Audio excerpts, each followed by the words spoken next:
Bonjour, toujours avec nous Monsieur Khaled El Abdi Cherif, notaire. Aujourd'hui, on va entamer le sujet, le testament, qui a été trop demandé par nos auditeurs. Le testament, comme on dit, Monsieur Khaled El Abdi Cherif, il y a beaucoup d'immigrants qui viennent ici. Ils viennent avec les lois de leur pays. Ils ne connaissent pas les lois du Canada ici. Il y a même des gens qui habitent ici depuis 15 ans, 7, 8 ans, 20 ans. Tu leur dis, le testament, tu dis, c'est quoi ça? Alors, j'aimerais bien qu'aujourd'hui, on parle du testament. Bonjour Madame Malika, merci encore une fois de votre invitation. Oui, effectivement, le testament revêt une importance très importante ici, enfin, revêt une importance primordiale ici au Québec et au Canada. Il faut savoir qu'en venant ici au Québec, s'il n'y a pas de testament, c'est le code civil qui va régir le partage des biens du défunt. Et si dans le testament on ne nomme pas un tuteur pour ses enfants, à ce moment-là, si les deux parents décèdent, les enfants seront placés dans une famille d'accueil. Quand ils sont mineurs, bien sûr. Exactement. C'est-à-dire, moi, j'ai des enfants, je meurs, moi et mon mari, le jour même et tout, et les enfants, j'ai pas fait de testament. À ce moment-là, c'est le curateur public qui va prendre en charge les enfants, il va les placer dans une famille d'accueil. On n'a pas le choix.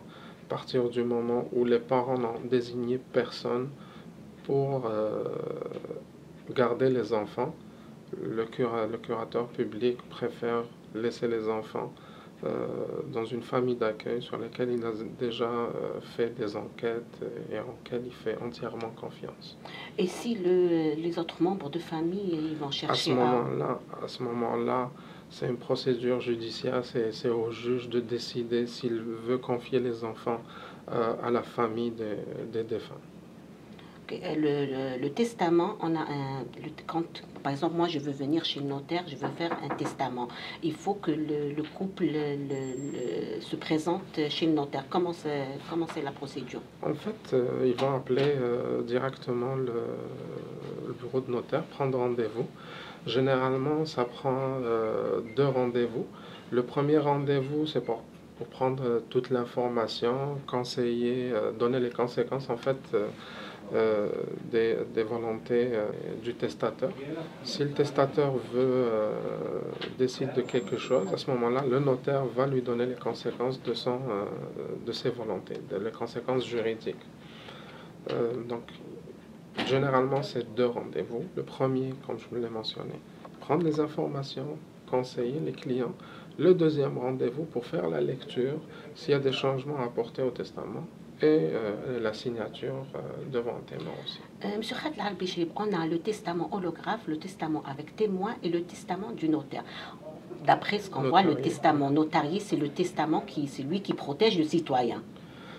En fait, le testament notarié est le plus efficace parce qu'on n'a pas besoin de le faire vérifier au tribunal.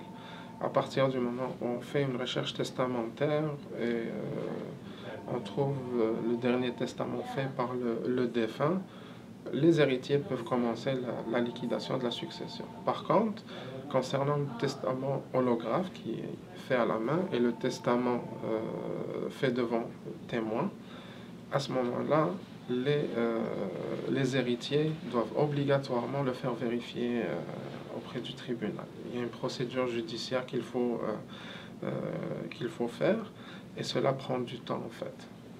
Et ça prend d'argent aussi. Ah oui, bien sûr. Qui dit procédure judiciaire dit argent aussi. C'est ce que permet d'éviter le testament notarié. C'est-à-dire, c'est lui qui protège le citoyen, c'est le testament notarié. Enfin, il protège, on va gagner du temps. Gagner du temps, oui. Éviter beaucoup de problèmes, beaucoup de troubles, comme on dit, et faciliter les choses pour les défunts, surtout pour un décès. On ne veut pas qu'il y ait deuil et problème en même temps. Dans un testament, est-ce qu'on peut mettre plusieurs personnes ou une personne pour les enfants? Par exemple... Oui, à partir du moment pour le tuteur, on va mettre un tuteur et les personnes qui vont le remplacer. On ne peut pas mettre 2 tuteurs en même temps, contrairement au liquidateur. Mais le tuteur, on peut nommer une personne qu'elle réside ici ou qu'elle réside à l'étranger, il n'y a pas de problème. Même à l'étranger, c'est permis. C'est ça. Ce qu'il y a, c'est que si on désigne quelqu'un qui réside à l'étranger, il faut qu'on sache est-ce que cette personne peut venir facilement ici au Québec. Il faut prendre ça en considération. Si cette personne réside dans un pays où, pour venir ici au Canada, les autorités vont demander un visa, à ce moment-là, est-ce que cette personne peut venir facilement et peut obtenir son visa facilement? De préférence, choisir des gens ici qui habitent ici Je le au conseille, Canada. oui, je le conseille vivement aussi, je le conseille. À ce moment-là, si une personne est ici au Canada, elle va prendre en charge les enfants, même si après elle va prendre les enfants à l'étranger pour les laisser à leurs parents, qui seront aussi désignés dans le testament. Et le premier tuteur désigné pourra démissionner s'il le veut. Monsieur Khad El Abdi Cherif, les avantages du testament.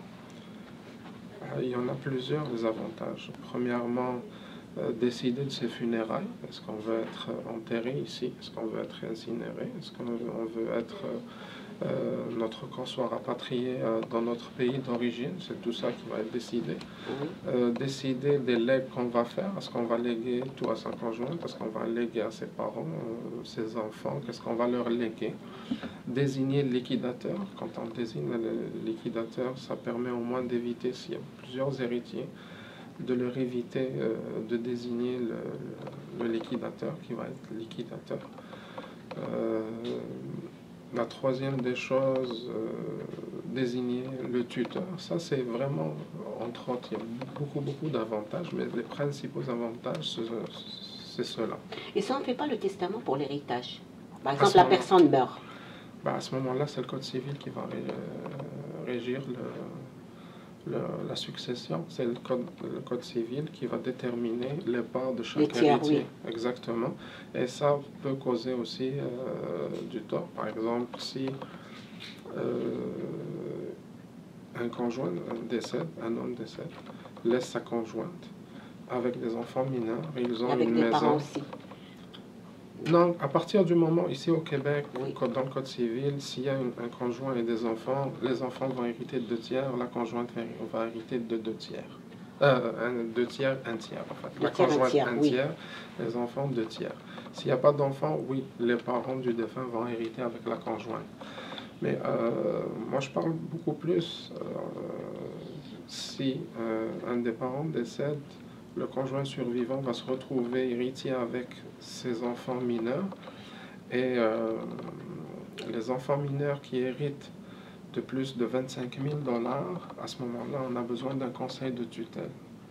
Un exemple simple, si le défunt décède, laisse une maison de 500 000 ou 600 000 $, à partir du moment où ses enfants vont hériter plus de 25 000 $, si le conjoint, leur père ou leur mère survivant, a besoin de refinancer la maison, il est obligé de passer par un conseil de tutelle pour obtenir l'autorisation de ce refinancement, étant donné que ses enfants mineurs ont hérité plus de 25 000. C'est-à-dire, il faut, ce qu'on dit aux auditeurs qui nous voient maintenant, le testament, non seulement il protège la femme, il protège les enfants.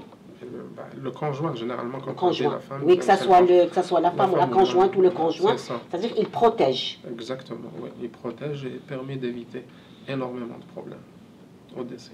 Ok, Monsieur Khad El Abdi Cherif, merci beaucoup. Je vous en prie, Madame Malika.